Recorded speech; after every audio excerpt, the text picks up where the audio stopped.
Well, if you've never been to First before, maybe you've been here for a little while, usually a couple times a year we like to have some folks get up and share a little bit of a testimony, a little bit of a story of what God's doing in their life or how God's helping them through some things that they're navigating through. And so a couple months ago at a staff meeting, we were talking about, let's, kind of as the year ends, is coming to a close, let's maybe think about the messages we're doing, and we talked about maybe there was an open Sunday where we could have someone get up and share a little bit of a testimony. And so my first thought when we began to talk about that was Larry and Dee Bauer, who are going to come in just a moment. Now, Larry and Dee, some of you may not know them. They're not upfront people. They don't enjoy the spotlight or anything like that. They're kind of behind the scenes people. And so I didn't expect Larry to answer yes that they would. So I had sent Larry a text right after staff meeting and said, we'd love to have you guys get up and share a little bit of your story from this year. And Larry responded pretty quickly afterwards. He's like, actually, me and Dee were actually talking about that, and we would enjoy the opportunity to do that. And so I was excited about that. So we've been kind of just preparing for this morning, and so I'm excited to have them come and share a little bit of their story. So Larry and Dee, if you want to make your way forward this morning, we're just going to kind of have a little bit of a sit-down interview. And really, this morning's about just seeing how our God works. We talk a lot about God. We talk a lot about the Bible. But if the Bible doesn't work in practical terms and it doesn't work in everyday life, what good is it for us? And so the good news is the Bible is true. The good news is God is a sustaining and faithful God. And so we're going to spend a few moments talking about our God this morning. I want to share a little bit about how I met Larry and Dee. We moved up here in September of 2010, and it was in the summer of 2011. I had met them before, but I really got to know them in the summer of 2011. We were part of a ministry called Sidewalk Sunday School with Larry and Dee, and just each week we'd go over to Emerson School on the west side. It was a kind of a needy area, and we just went, and through Lori Rich and the kids ministry at Morningside, went over and just loved on those kids and cared for them, had a good time together. And one of my favorite things about it, though, was when Larry and Dee would be there each week, they would bring their girls.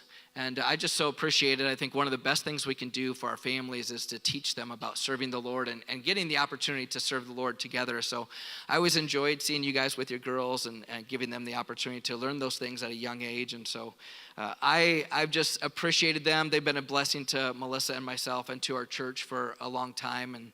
And so I was eager to get to spend a little bit of time with you guys this morning. But for those people that may not know you, how long have you guys been married for?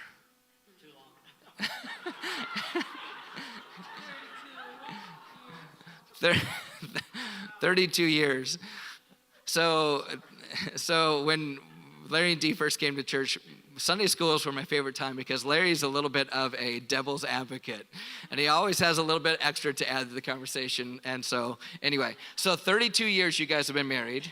All right, and so we're going to put a picture up of you and your kids. If you want to look at the screen and tell us the names of your kids. So our children, John is the oldest, and then Hannah, Grace, and Elizabeth. And John and Hannah live in Sioux Falls. Grace is in Mitchell, South Dakota now, and Elizabeth is in Brookings, South Dakota. Okay.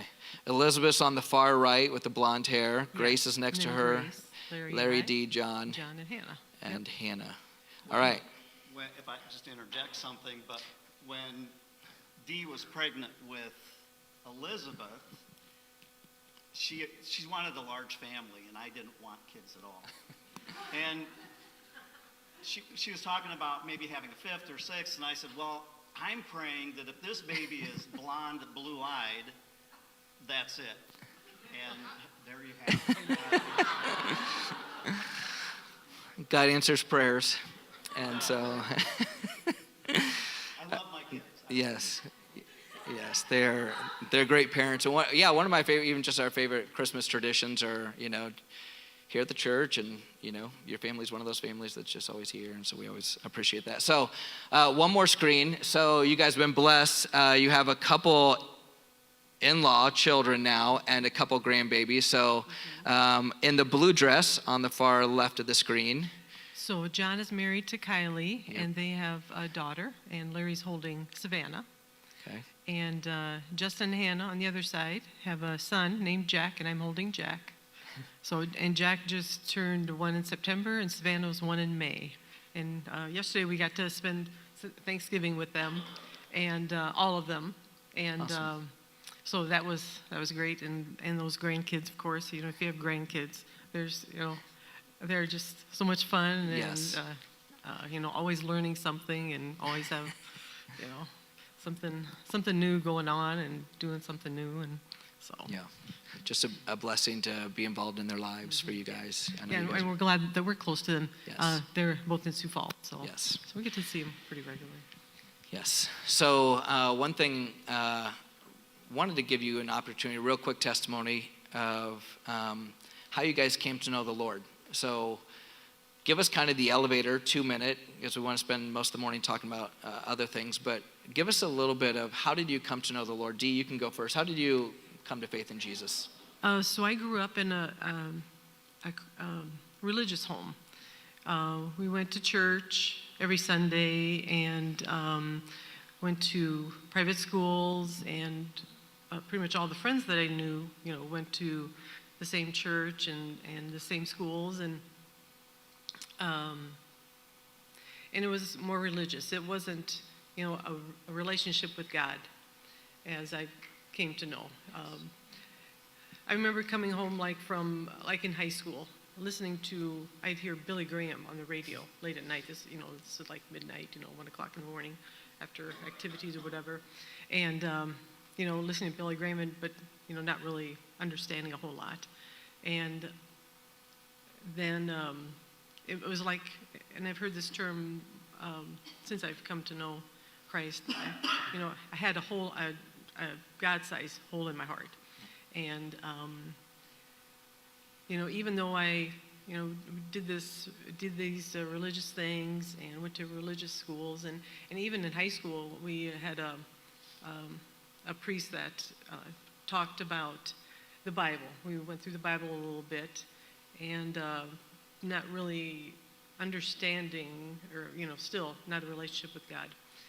And then Larry, we had gotten engaged, and Larry talked about being unequally yoked, and that I wasn't a Christian. I thought, well, I'm Catholic. Doesn't that make me a Christian? And so I did a Bible study with a woman that we knew, or that he knew, that he gave me some contact information, and did a Bible study with her, and came to know Christ that way. And he was in Brazil at the time. And so I started going to church and got baptized in church. I was baptized, as an infant. But I got baptized, and so I guess. All right. I grew up in a religious home as well, but we were alcoholics and drug addicts. But they went to church every Sunday. And when I was 18, I moved away. I think it was God calling me to Fort Dodge, Iowa, of all places. And I went to Iowa Central Community College for a brief period of time, but it interfered with my drug usage, and ended up working. Well, I was working for an uncle, and ran into some friends that I had partied with throughout high school, and they invited me to this lunch or this dinner, unbeknownst to me that it was a communal Christian commune, that they sat around and prayed and worshiped Jesus, and it's like, I need something other than Jesus. But anyway, from that point on, from that night, there was this struggle in my life. I knew I needed something. The drugs weren't doing it. The alcohol wasn't doing it. And this elder from this church came over to where I was living and shared the gospel with me. and it was like there was a devil on one shoulder and an angel on the other, and there was that internal struggle. And finally, I just gave in and accepted the Lord. It does not mean that I quit drinking or quit using. I struggled with that for the longest time. I continued to go to church, continued to worship, got baptized, did all the things that I was supposed to do, or thought I was supposed to do, but I just hadn't surrendered completely. And when I did surrender, things started to change for me. I ended up, actually, what happened was I ended up in treatment for the first time for alcohol and drug abuse. And stayed sober for about 9 months. I had a brother who was sober, and he said, if you stay sober, I'll stay sober, which didn't happen. And then all the time still following religious principles. Went through treatment the second time, and something clicked that I needed something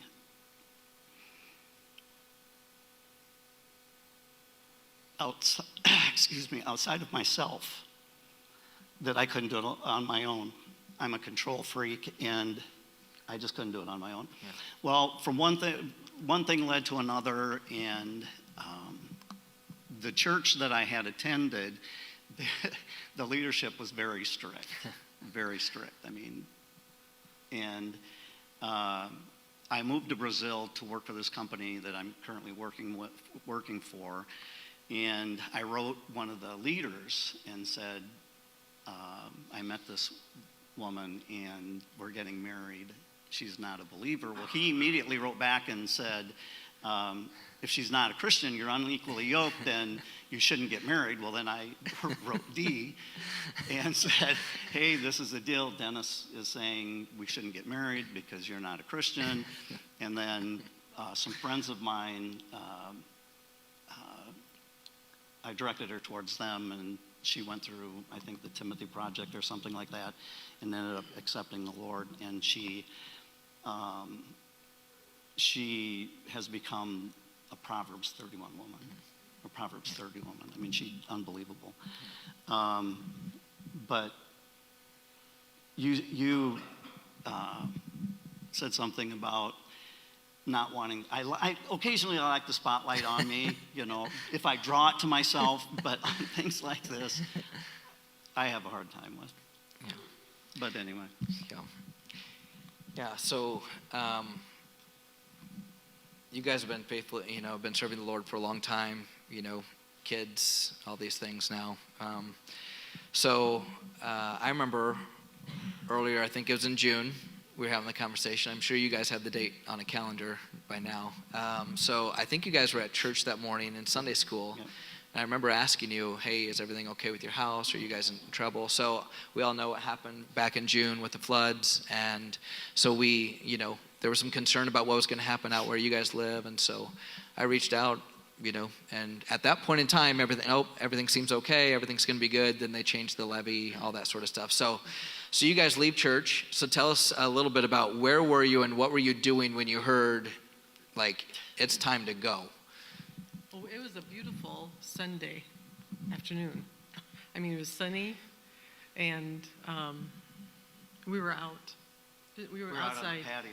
Yeah, and we had kind of been talking about things to do at the house and our future. And since we no longer had kids at home, and you know what we're going to do, and we're going to stay here, and different things, and we were just sitting outside enjoying a nice Sunday afternoon. And then we got a text that if you've got a boat or jet ski in the water, to get out of the water immediately. Yeah, because the water's coming or something. It's kind of like, well, okay, the water's coming, and and then. So I went over and told the neighbors, because they had a boat and jet skis in, and so I went over and told them, I got this text, and they had not gotten anything. So they had grandkids that went and helped them get their things out of the water. Okay. Well, one of the things that this is like the fourth time that they warned us that the water was coming. The first 3 times, nothing happened. We sandbagged for 3 days, I think. The lake went up one year. Yeah, but that was it. I mean, it was nothing. And so my thought was, it's nothing. It's just a boy who cried wolf. Yeah. Well, then that was probably, I think, around 5 o'clock. Then I think, I'm not sure what happened, but I walked over to the neighbors to talk to them, and all of a sudden the water started to rise. And I've lived out in McCook Lake for 45 years and never had anything like this happen. And so I was helping them get their a trailer off the lot. We own the land across the road. And I was helping them get their trailer off the lot. And then all of a sudden the water was almost knee deep. Oh, wow. And it was going through their house, or not through their house, but through their yard. And then Dee went home. I stayed and helped the neighbors pull their stuff up out of the basement, still thinking this is nothing. Nothing's going to come of this. And went home, and Dee was in the basement. I should say one thing. If you're saving your kids' artwork and school papers and essays and all of that, throw it away. Because they don't want it. They don't want it. So Dee had been really faithful, and she had their stuff in tubs in the basement in the hopes that one of these days they'll take it. Yeah. And so after I helped the neighbors get their stuff up, I went home, and Dee was in the basement stacking stuff at the bottom of the steps, and I started taking it up, and I kept thinking, why nothing's going to happen. Well, then I heard, Larry! And I went running downstairs, and the basement started to fill up with sewage. And so it was just like, okay, I took my shirt off and shoved it in the toilet and tried to plug the shower, which was a geyser at that time. And I thought, this is futile. And so we carried up as much as we could at that point, and then stacked it at the top of the steps. And in my mind, I kept thinking, this is going to be nothing. Yeah. And I think we got a message to leave immediately. And we have a dog and a cat. The cat they're both rescue animals. The cat disappeared. We couldn't find her anywhere. Dee grabbed the dog and a small suitcase, and I walked her out to her car.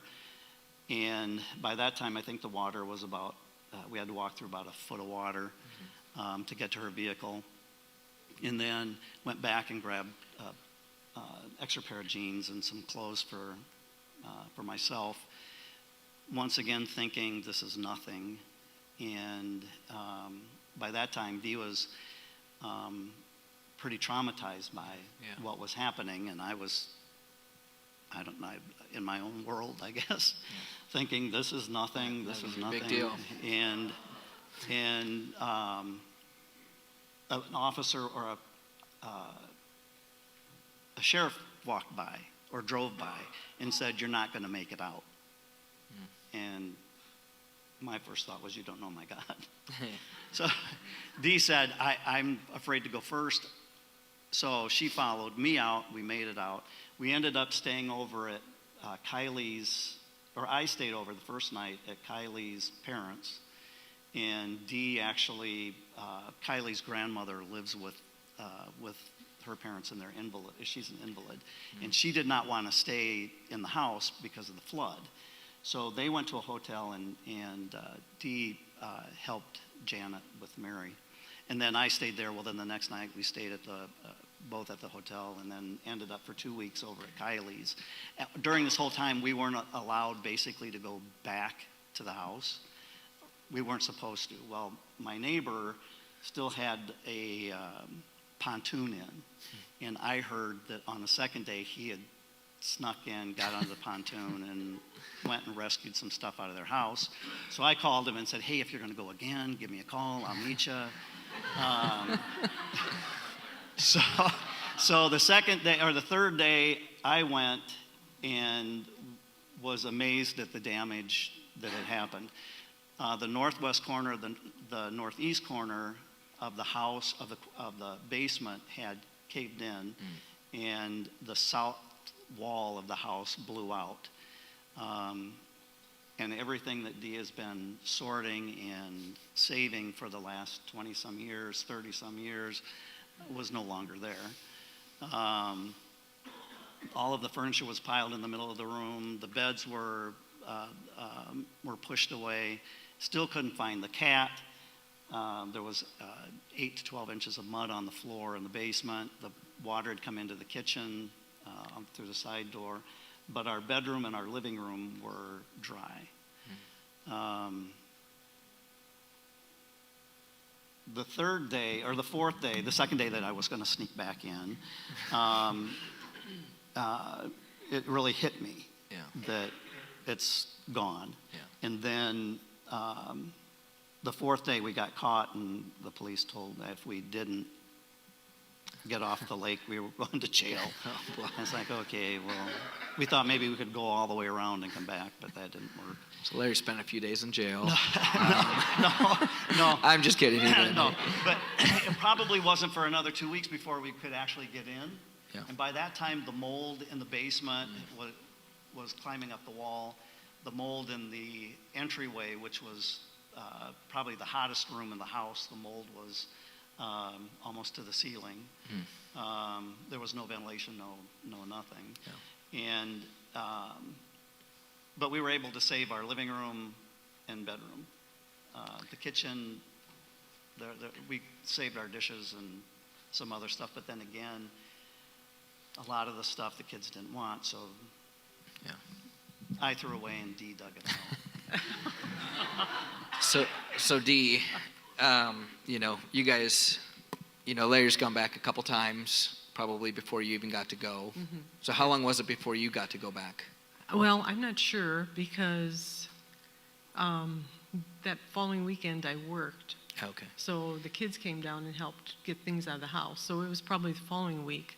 And I had not seen our house, Well, and I think it was just the first couple of days after it happened, I hadn't seen the house, and went out to the gate where they were set up, and there was somebody with a drone. There was a drone operator there, and I said, can you put your drone up and so I can take a look at our house? And so he put it up, and so I could see it, and didn't really get real close because there was, power line or the trees or something. Anyway, couldn't get in real close, so I didn't see the basement wall, and the door had blown out and everything.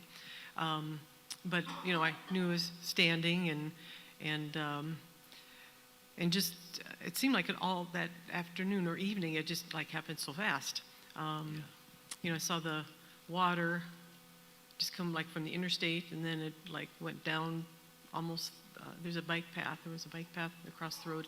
Went down that, and in some fields and around the neighbor across the street, their house, and then it went down further, and then it must have hit a low point, and then crossed the street over to our side of the street, and then that new house that the people had just moved into, it rushed down their sidewalk that was on the side of their house. Plus,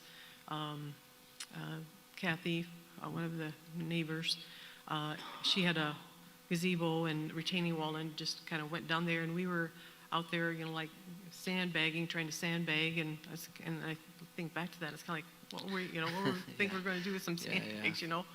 So, and then the interstate was closed, and there was semis and all kinds of traffic coming down our street. They were rerouting it because the interstate was closed, and so these semis and all this traffic is coming down the street in this flooding water, and and we're trying to figure out what to do, and So the first time you're going back, I mean, you're kind of seeing some of this stuff happen in real time when, it's all happening in the moment. You're seeing these memories, you got these tubs of kid stuff, all this stuff, you're trying to get upstairs as quick as possible. I mean, I have to imagine from an emotional standpoint, just seeing that's just deflating, discouraging. Well, and even at the time, it was kind of like, this is happening, but okay, what do we have to do? And I'm not sure if we called the kids or, and then Kylie, our daughter-in-law that lives in Sioux Falls, her parents live in the Dunes, and she must have called her parents, asking if we could stay there. And because we were packing bags and, not really thinking about, I don't know, I didn't really think about, further down the line, but, we threw some stuff in bags and grabbed the dog and then driving away, couldn't even see where the road was, if there was ditches. So I followed Larry out, and thankfully, we got out okay. We didn't have far to go to get to, a good street that wasn't flooded out, and like the neighbors, there was some elderly neighbors a couple doors down. I had stopped at their house that afternoon. I can't remember, because I had heard, because I said, you're supposed to get everything out of the water, and I just went down there to tell him, and then as we were driving away, there was water like up to his garage door, about, a foot or two, and the garage door is closed, and I was thinking, about knocking on their door, and I thought, I thought, I can't open any doors or anything, Right. so. Well, their lights were out as well, so we figured they got out. Oh, yeah. And they did. Yeah. They did. That And- night, they had to be rescued. She had a stroke, Yeah. which we didn't Yes. know, and Yeah. he was actually stuck in the garage. The pressure was so strong that he couldn't get the garage open. So, and thank God he couldn't, because He probably would have gotten injured, yeah. But I think one of the things, my daughters came down the weekend that Dee worked. They saw it first, and they were an emotional mess. And it's like, I didn't know how to handle it personally. Yeah. It's like, okay, you grew up here. Yeah. My thought all along is, it is what it is. Yeah. There's nothing we can do about it. Yeah. We had talked about, had been talking that Sunday that this thing happened, and the scripture that came to mind was, man plans his ways, but God directs his steps. Yeah. And I mean, that's the truth. I mean, we had all these plans, and God said, no, I wish he would tell me what it is that he wants, but it hasn't happened as of yet. Yeah. And the other scripture that came to mind is my grandfather's favorite verse was out of Job, which is, though he slay me, yet I will trust in him. And those two scriptures have gotten me through to this day even. I mean, it's like, I don't know what tomorrow's going to bring. God does, and he'll direct us. Yeah. Yeah. It may be moving to Sioux Falls. It may be moving between Sioux City and Sioux Falls. We don't know. He Yeah. does. I mean, he may. I don't want to move to Iowa. Please. I mean, you're pretty close. I mean, But close enough.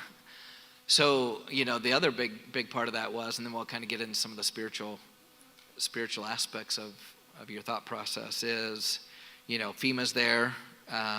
Insurance is non-existent, right? Because it's not a floodplain. So here, a lifetime of memories, house you raise your kids in. You guys have been married for too long, 32 years. And it's, so now all this is, but there is the reality of, God's with us, all those things, but FEMA, isn't paying everything you need and all that stuff. So talk a little bit about that part real quick. Well, one of the things is that we were taken out of the flood zone probably about 15 years ago. Okay. And at that time, we did have a mortgage, and the bank said, you're no longer required to have flood insurance. So we canceled it, as did most of the people. I think two families out of a half mile long that was destroyed had flood insurance, Oh, my. but nobody, I mean, it just wasn't required. FEMA came in, and everything you hear about FEMA is true. They're worthless. But I really shouldn't say that. We did, after the first 6 weeks, they did give us $750 to help with our initial, the initial shock of the flood. They told me that we were never taken out of the flood zone, which I don't know. Yeah. The city wouldn't take responsibility for it because, in the logistics of the whole thing, I understand. They blocked the interstate to mitigate the water to McCook Lake. They knew that that was going to happen. They blocked the interstate to save $1.6 to $2 billion worth of industry and homes and infrastructure in North Sioux and Dakota Dunes. They sacrificed McCook Lake, which the infrastructure is about $250 million, which, I mean, it's a large amount of money, but when you stop and think 250, Yeah. 2 billion, I understand the logistics, but I just hoped that somebody would take responsibility for it. Yeah. FEMA did.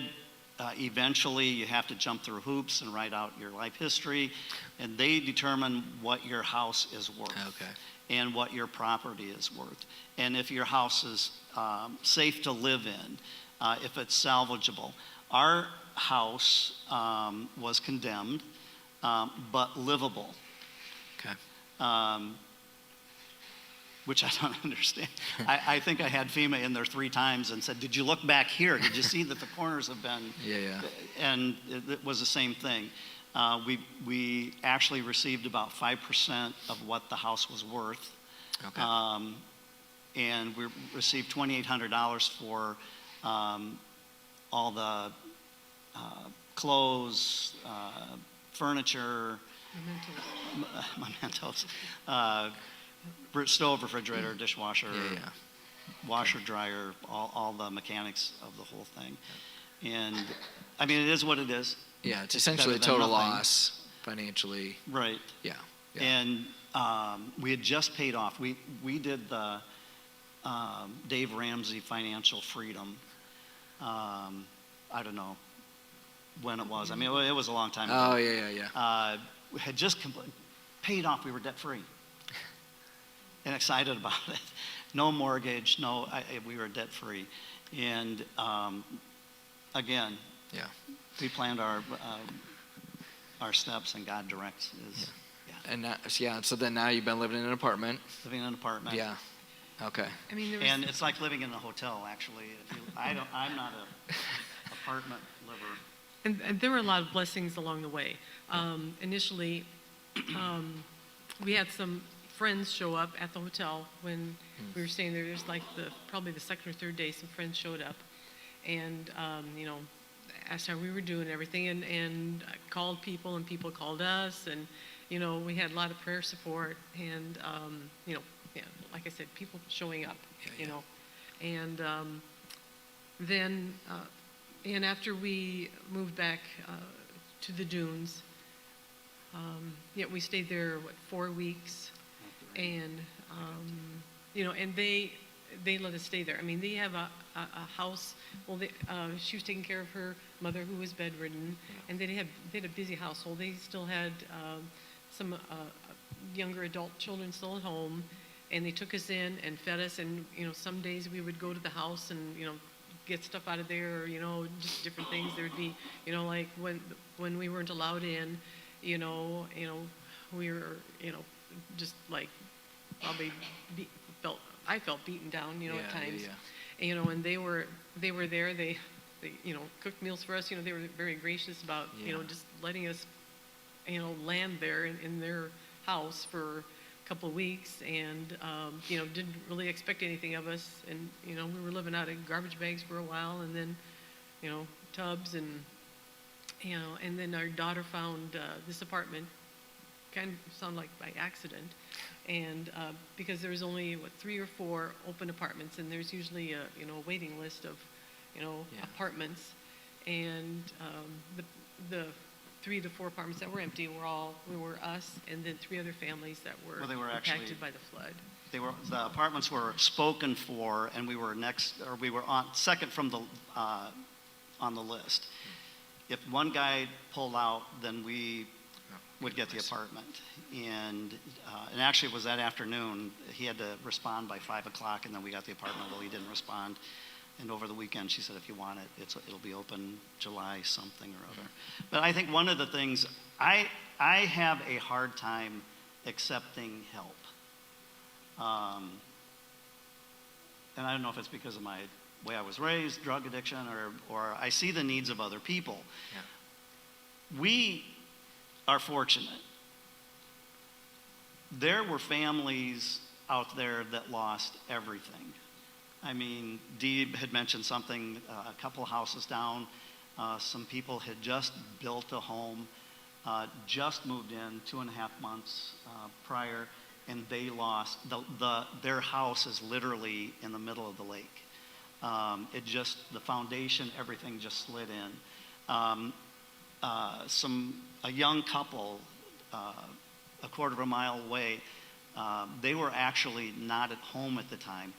Their basement washed out from underneath their garage, and they're living on the lake. It sounds prestigious, but let me tell you, it's not. I mean, we lived in a shack. Our first house, I lived there from the time I was 23. It was an 800, it looked like a half of a trailer, but it was my home. And the house that we lived in, it was our home. It wasn't anything all that great, but it was ours. Yeah. And the people around us, two houses to the, and 3 houses to the east, completely gone.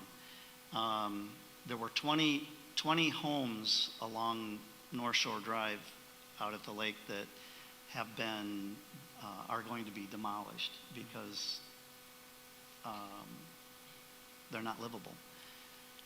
So, I mean, we're fortunate. Our house has to be demolished, but, I mean, it is what it is. I mean, it's just a new chapter, and God has been good. God,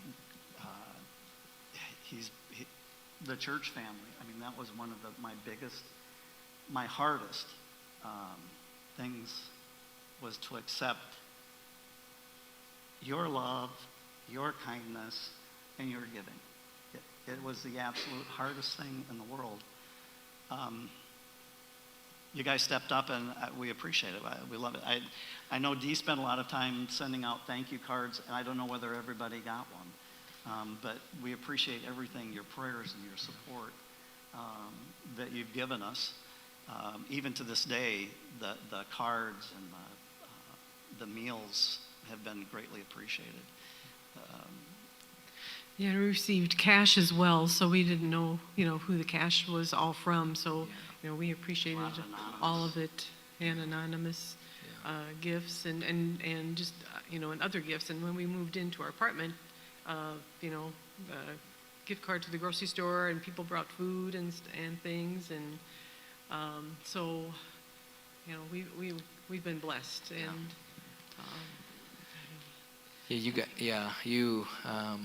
and I know the gratitude you guys have for those things. Losing all of that stuff. I know, Larry, you mentioned a couple verses that stuck out to you that kind of helped. There's, one of the things we talked about was how God carried you through this time, So you shared a couple scriptures. I didn't know if you wanted to say a little bit more, anything else about what kind of carried you through this time, spiritually speaking. You've been a Christian for a while, so how did you lean on your faith during this time of losing basically all these things? I think one of the things that people praying over us, people letting us know that they're praying for us, it's listening to Christian radio.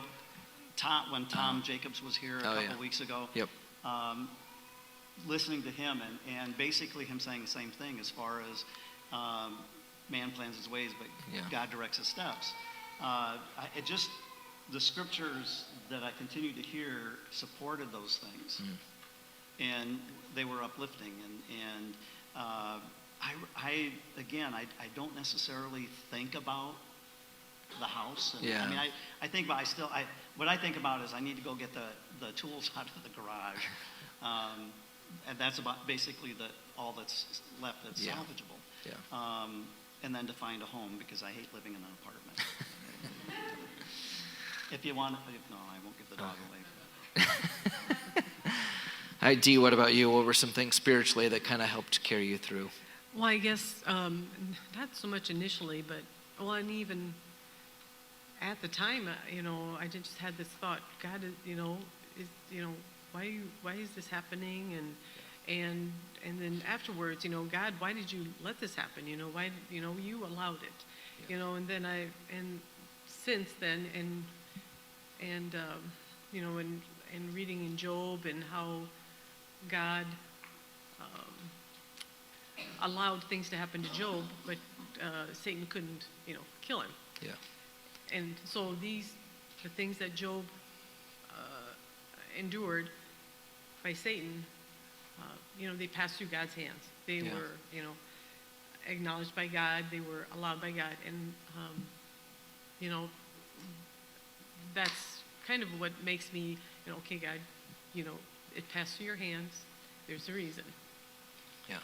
And 1 Thessalonians, and give thanks in all circumstances, be joyful and always pray.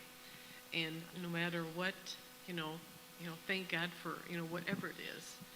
Even if it seems, very minute or, unseemly, or, be thankful for that. And in the little things, and even,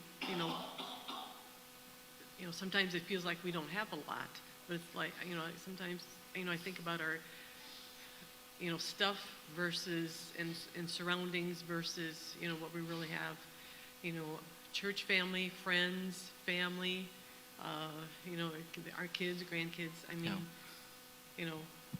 we've been blessed. Yeah. And, God has been good. He has allowed it for some reason, and I may not know until I get to heaven, and I may not care when I get to heaven, because I'll be seeing God. Yeah. And, it's, He works all things for good. And just, and a friend sent me Bible verses about every day of those first couple of days. She sent me a different Bible verse, and it was a woman whose own adult daughter had passed away suddenly, and thinking that, okay, she has been through worse than I have, her daughter dying, and then figuring all of that. And she's sending me these Bible verses, for strength, and, how God works, and to have faith. And, it hasn't been easy. Still, we go out there and it's like desolate, and there's these big, deep washouts, and our garden is pretty much gone, except for maybe one apple tree will make it, and it's like all this desolation and destruction, and it's like, God, you're going to build this up. I don't know how, I don't know when, and just being thankful that Larry was alongside me, and that we have our children, too, and just lots of people that have been there for us. I think one of two things could have happened. Either I could have been angry at God and turned my back on Him, or I could have worshipped Him, and I chose to worship Him, because He's gotten us this far. He'll get us through it. I know He will. And it may not be tomorrow. Yeah. It may not be next year, but He'll get us through it. Yeah. And God does not change. Our circumstances change. Our lives change, whatever. But God is unchangeable. And holding on to that and His promises. I think just the last thing I'd like to say is, Dee always, every once in a while, when I get down, Dee will say, well, last time I checked, God was still on the throne. So it's like, that's so true. Not always the things you want to hear, but it's like, just trust in the Lord. Yeah. Most there are some people who follow God and who don't follow God. This would be for a lot of people catastrophic. You lost a lot of possessions, and we can talk a lot about possessions are just possessions. They're not relationships and those things that are the most important. As we kind of tie a bow around this, what would be, if you were talking to someone who is going through anything similar, maybe it's a catastrophic health change, maybe it's a marriage that's fallen apart, something, what we would call it catastrophic. I would consider, you guys may not, losing your home and all these possessions, you raised your family, all that gone in just a short amount of time, catastrophic. What advice would you give to someone who may be going through something similar, or all of us, we eventually, it seems like, go through something like this? What would just be some advice you'd want to share to them to help them get through? Well, I remember a couple of weeks after that, we went to a church in Yankton, and it was still kind of, new for us. And a gentleman who I believe was a member came up to us and said, "Hi, how are you?" And I'm not sure how, or he asked us where we live or something. Anyway, he came up that we live in Cook Lake, and he said, "Well, I'll pray for you," and he just kind of walked away. I think that was pretty much the conversation, and thinking that if with anything big that a person's going through, what is your greatest need? What do you need right now? And can I pray about that need, and just pray with you? Having people pray with us, and saying that they're praying for us, and those kinds of things, I think were really helpful. And just kind of, being there and showing up, and what can I do? What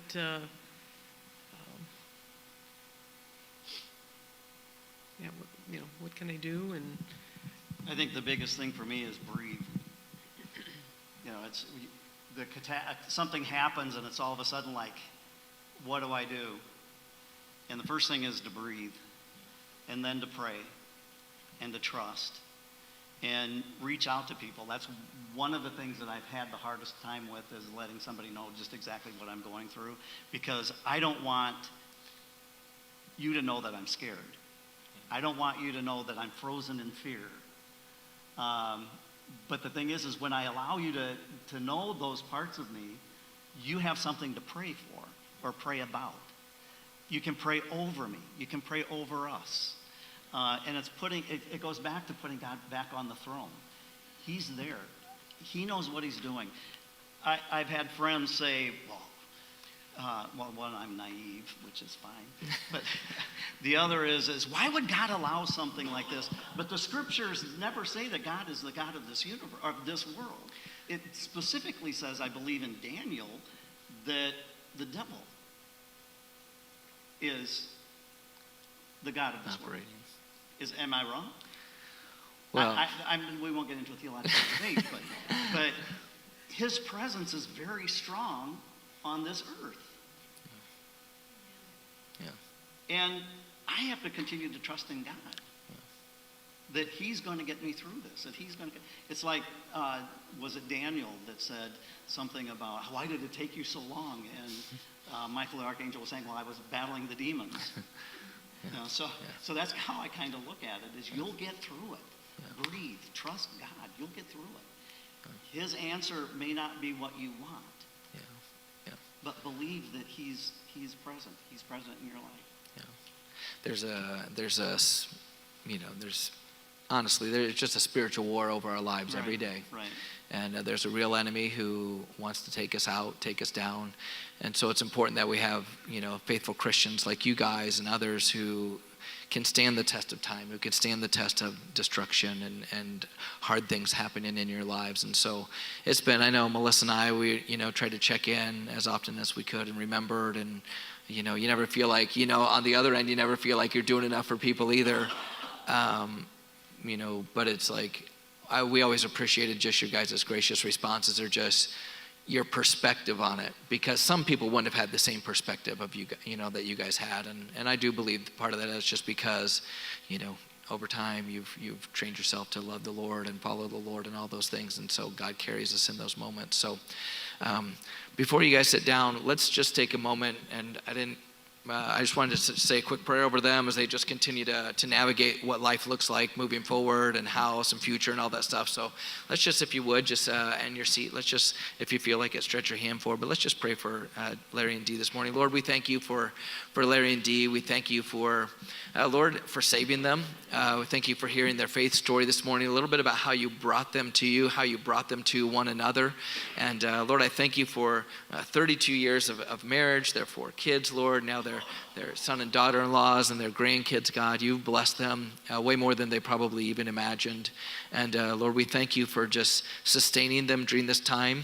And as they continue to move forward and dig out and all those things, this isn't completely over yet, God. I pray you would help them, Lord, as they think about what the future is, whether that be in Sioux City, Sioux Falls, in the middle somewhere, or even, God, if you choose Iowa, I know that they'll obey, Lord. But, Lord, thank you for your faithfulness to them, Lord. And I thank you for their faithfulness that they showed, not just people like us in the congregation, but they showed it to their children. They showed it to other family members. They showed it to friends and others as they walked through this with your heart and mind. And it isn't always easy, but, God, they've trusted in you. They've relied on you. And they're right. You're on the throne, Lord. You've never left, and we can trust you and we can worship you. You're a dependable God, and we look to you in times like this. And Lord, lastly, I just say, help us, like Larry mentioned many times, help us to let people in moments of hurt and pain and frustration. Help us not to just try to do it all on our own, but Lord, remind us that we can look to others and look to you in all things. We love you this morning, Lord. Be with Larry and Dee and all that they do. In Jesus' name we pray. Amen. Amen. Thank you guys for sharing. You can go down and take your seat.